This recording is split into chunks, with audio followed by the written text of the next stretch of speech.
स्वागत है आप सभी का आपके अपने YouTube channel goals for career पे। डिस्कस करेंगे 28 जुलाई का current affair. Daily current affair की वीडियो मॉर्निंग में 6 बजे आपको प्रोवाइड करवाई जाती है। इम्पोर्टेंट जितने भी करंट अफेयर के क्वेश्चंस बनते हैं वो हम आपको एक ही वीडियो में डिस्कस करवाने की पूरी कोशिश करते हैं। आज के पहले क्वेश्चन से स्टार्ट करते हैं। आज का पहला क्वेश्चन है, खालिस्तान समूह में जस्टिस ऑफ सिख द्वारा कराए जाने वाले जनमत संग्रह 2020 के परिणामों को मान्यता नहीं देने के कनाडा के फैसले का स्वागत करने में भारत के किस मुख्यमंत्री ने की है? तो इसका सही आंसर होगा पंजाब के मुख्यमंत्री अमरिंदर सिंह ने कनाडा के इस फैसले का स्वागत किया है। तो देख लेते हैं ये खालिस्तान समूह जस्टिस ऑफ सिख क्या है। तो जनमत संग्रह 2020 क्या था? जनमत संग्रह खालिस्तान समर्थक सिख फॉर जस्टिस द्वारा पंजाब की स्वतंत्रता के लिए 2020 में कराए जाने वाले एक गैर बाध्यकारी जनमत संग्रह था। कैसा था? गैर बाध्यकारी। सिख फॉर जस्टिस नाम से ये समूह पिछले कई वर्षों से खालिस्तान की मांग को विश्व भर में पंजाबियों को एक साथ लाने का प्रयास कर रहा है। इसका उद्देश्य है खालिस्तान बनाए जाने का। इसका मकसद पाकिस्तान के पंजाब और भारत के पंजाब को एक साथ मिलाकर एक खालिस्तान की मांग करना और इसे मुद्दे को संयुक्त राष्ट्र संघ में ले जाना इसका मुख्य उद्देश्य है। सिख फॉर जस्टिस क्या है? ये अमेरिका स्थित एक अलगाववादी समूह है जो खालिस्तान के रूप में भारत और पाकिस्तान से पंजाब के अलावा का समर्थन करता है। 2019 में भारत ने इसे आतंकवादी संगठन घोषित करते हुए भारत में इनके किसी भी क्रियाकलाप को प्रतिबंध कर दिया है पूर्ण रूप से। इसके संस्थापक गुरपेंद्र सिंह।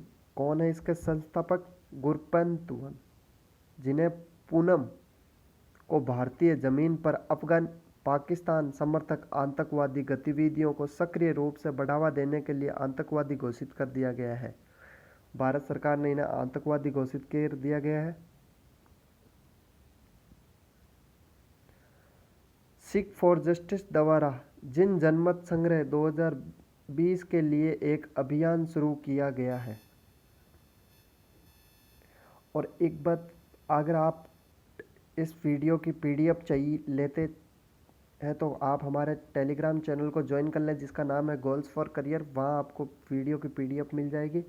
डेली वीडियो की पीडीएफ वहीं प्रोवाइड करवाई जाती है, तो आप उसे जाकर ज्वाइन कर सकते हैं।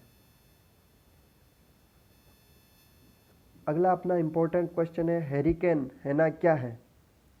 तो हेरिकेन हैना उष्ण कटिबंधीय चक्रवात होता है जो सबसे अधिक शक्तिशाली एवं विनाशकारी तूफान होता है। हाल ही में इस तूफान की वजह से अमेरिका के टेक्सास प्रांत के दक्षिण तट पर भारी बारिश हुई है। क्या होता है उष्णकटिबंधीय चक्रवात? तो आइए डिस्कस करते हैं। उष्णकटिबंधीय चक्रवात शक्तिशाली तूफान होते हैं जिनकी उत्पत्ति उष्णकटिबंधीय क्षेत्रों के महासागरों में होती है। कहाँ पर होती है? उष्णकटिबंधीय क्षेत्रों के महासागरों में इनकी उत्पत्ति होती है। इनकी उत्पत्ति और विकास के लिए अनुकूल परिस्थितियां हैं। कौन कौन सी अनुकूल परिस्थितियां होती हैं इनके विकास के लिए? तो वृहद समुद्र सतह पर जहां का तापमान 27 सेंटीग्रेड से अधिक हो। कितना? 27 सेंटीग्रेड से अधिक हो। कोरिकोलिस बल की मौजूदगी हो।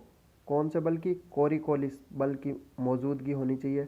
ऊर्ध्वाधर पवनों की गति में अंतर होना चाहिए। कमजोर व निम्न वायुदाब वाला क्षेत्र होना चाहिए, वहाँ पर ये तूफान उत्पन्न होता है। हेरिकेन उष्णकटिबंधीय चक्रवात में सबसे अधिक शक्तिशाली एवं विनाशकारी तूफान होते हैं। इनकी उत्पत्ति अटलांटिक बेसिन में, कैरिबियन समुद्र, मैक्सिको की खाड़ी, अटलांटिक महासागर में होती है। कहाँ कहाँ पर होती है? कैरिबियन समुद्र में, मैक्सिको की खाड़ी, अटलांटिक महासागर में इनकी उत्पत्ति होती है। किनकी? हेरिकेन की। हेरिकेन सामान्यतः जून से नवंबर के बीच आते हैं। अटलांटिक बेसिन में वर्ष में औसतन 12 हैरिकेन आते हैं। कितने आते हैं? 12 हैरिकेन आते हैं अटलांटिक बेसिन में हर साल में। उष्णकटिबंधीय चक्रवात हैना वर्ष 2020 में अटलांटिक महासागर का पहला हैरिकेन है। कौन है? पहला हैरिकेन आया है अभी 2020 का। अगला इंपॉर्टेंट क्वेश्चन है, 5 राफेल फ्रांस से उड़ान भर चुके हैं जो कि भारत को किस एयरबेस पर उतरेंगे? तो इसका सही आंसर है 19 जुलाई को, सॉरी यहाँ पर मिस प्रिंट है, 29 जुलाई होगी। 29 जुलाई को राफेल विमान अंबाला एयरबेस पहुंच जाएंगे। कौन सा एयरबेस? अंबाला एयरबेस पहुंच जाएंगे। इन विमानों को भारतीय वायुसेना के पायलट उड़ा रहे हैं और ये रिफ्यूलिंग के लिए संयुक्त अरब अमीरात के अल धाफरा एयरबेस पर उतरेंगे। कौन से एयरबेस पर उतरेंगे? अल धाफरा एयरबेस पर उतरेंगे जो कि संयुक्त अरब अमीरात का एयरबेस है। पांचों राफेल विमान 7,364 किलोमीटर की दूरी तय करके बुधवार को अंबाला एयरबेस पहुंचेंगे। कितने किलोमीटर की दूरी? 7,364 किलोमीटर की दूरी है। अगला इंपॉर्टेंट क्वेश्चन है आज का, हाल ही में कौन से अंतर्राष्ट्रीय संगठन ने एस्थेरो मिशन लॉन्च किया है? तो इसका सही आंसर होगा नासा ने एस्थेरोस मिशन लॉन्च किया है जो कि एक गुब्बारे में भेजा जाएगा। नासा क्या है? National aeronautic and space administration NASA है। नासा संयुक्त राज्य अमेरिका की सरकार की शाखा है जो देश के सार्वजनिक अंतरिक्ष कार्यक्रमों व एरोनॉटिक्स व एरोस्पेस संस्थानों के लिए जिम्मेदार है। नासा का इतिहास, नासा का गठन नेशनल एरोनॉटिक एंड स्पेस अधिनियम के अंतर्गत 19 जुलाई 1948 को हुआ था। कब हुआ था? 19 जुलाई 1948 को। पूर्वाधिकार संस्था नेशनल, इसका पहले क्या नाम था? National advisory committee for aeronautics. क्या नाम था? National advisory committee for aeronautic के संस्थापक पर किया गया था। वर्तमान में नासा अंतर्राष्ट्रीय अंतरिक्ष स्टेशन को समर्थन दे रही है। चांद पर फिर से मानव को भेजने के लिए आर्टेमिस कार्यक्रम चला रही है। कौन सा कार्यक्रम? आर्टेमिस कार्यक्रम चला रही है। ओरायन बहु उपयोगी क्रमदली वाहन व व्यापकारी क्रमदली वाहन के निर्माण में भी इसका विशेष केंद्र है। नासा का मुख्यालय वॉशिंगटन डीसी अमेरिका में स्थित है। इतने पॉइंट आप याद रखने पड़ेंगे आपको फ्रेंड। अगला क्वेश्चन है, इंडियन ओवरसीज बैंक के सीईओ और एमडी के रूप में किसे नियुक्त किया गया है? तो इसका सही आंसर होगा पार्थ प्रतिम सेनमुक्त को। किसे? पार्थ प्रतिम सेनमुक्त को इंडियन ओवरसीज बैंक के सीईओ व एमडी के रूप में नियुक्त किया गया है। पार्थ प्रतिम सेनगुप्ता को चेन्नई में स्थित इंडियन ओवरसीज बैंक के नए सीईओ और एमडी के पद पर नियुक्त किया गया है। ये पहले भारतीय स्टेट बैंक के उप प्रबंधक निर्देशक रह चुके हैं। कौन सी बैंक के? भारतीय स्टेट बैंक के उप प्रबंधक के रूप में पार्थ प्रतिम सेनगुप्ता रह चुके हैं। इंडियन ओवरसीज बैंक भारत की एक शाखा है। ये बैंक बैंकिंग, बीमों और उद्योगों में एक अगुला बैंक है और फॉरेक्स कारोबार तथा विदेशी बैंकिंग की विशिष्ट सेवा प्रदान करता है। इस बैंक की 2018 शाखाएं भारत में तथा 6 शाखाएं विदेश में है। इस बैंक के 875 एटीएम का विस्तृत नेटवर्क है। इंडियन ओवरसीज बैंक की स्थापना 10 फरवरी 1937 को की गई थी। कब की गई थी? 10 फरवरी 1937 को की गई थी।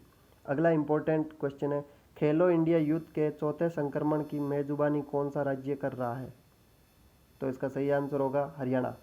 हरियाणा खेलो इंडिया की मेजबानी कर रहा है।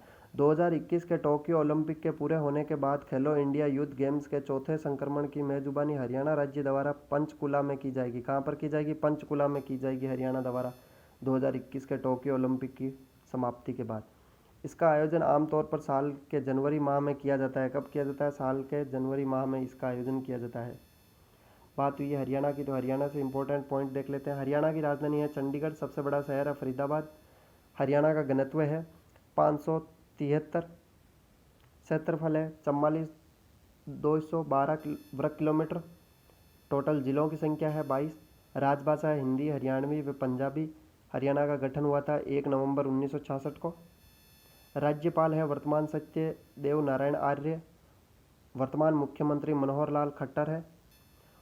विधानसभा में 90 सीटें हैं, राज्यसभा में 5 सीटें हैं, लोकसभा में 10 सीटें हैं हरियाणा से। ये इंपॉर्टेंट पॉइंट याद रखें।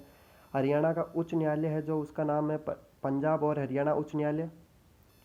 हरियाणा की सीमाएं उत्तर में पंजाब और हिमाचल प्रदेश से, दक्षिण एवं पश्चिम में राजस्थान से जुड़ी हुई है। यमुना नदी इसके उत्तर प्रदेश राज्य के साथ पूर्वी सीमा को परिभाषित करती है। राष्ट्रीय राजधानी दिल्ली हरियाणा से तीनों ओर से घिरी हुई है।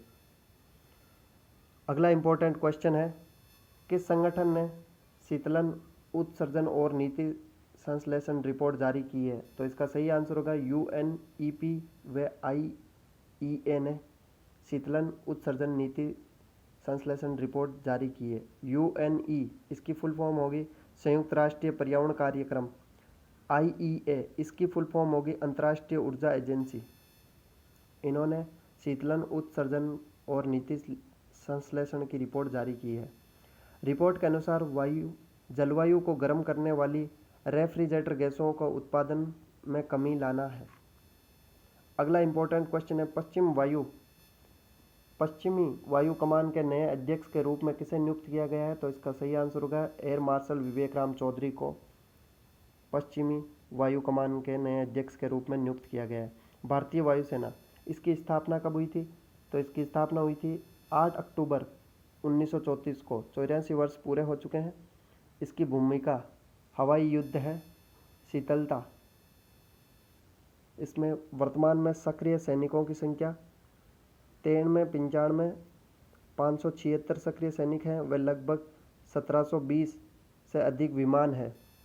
यह भारतीय सशस्त्र सेना का भाग है और इसका मुख्यालय नई दिल्ली में स्थित है। आदर्श वाक्य नभम स्फर्म दीप्तम, इसका रंग गहरा नीला, हल्का नीला और सफ़ेद दिखाई देता है। वर्षगांठ 8 दिसंबर को हर साल मनाई जाती है। आज के इम्पोर्टेंट क्वेश्चन समाप्त हुए। अगर आपको वीडियो पसंद आई तो लाइक करें, शेयर करें, कमेंट्स करें और चैनल पर पहली बार है तो चैनल को सब्सक्राइब जरूर कर लें। मिलते हैं कल की करंट अफेयर की क्लास में, तब तक के लिए जय हिंद।